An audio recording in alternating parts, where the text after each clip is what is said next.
Ya vanhu van'wanyana va ta ku caka wa twa ku va hlamarisa vanhu.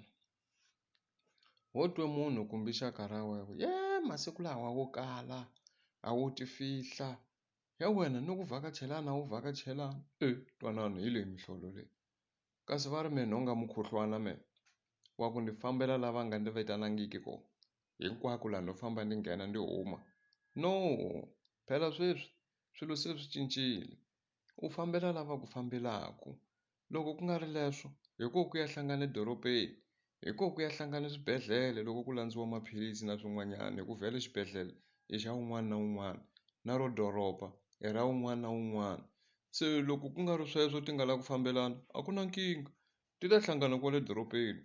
Ene na ku loko ti hlanganile ti nga zi ti vutisana hi timhaka ta vutomi hi ku a na ha ti lavani.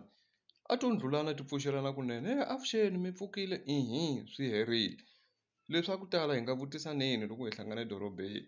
Loko u lava ku tiva ta ku tala vhakacha emutini u fika u tshama hansi va ku xeweta se va ku hlamusela ku vutomi byi famba njhani.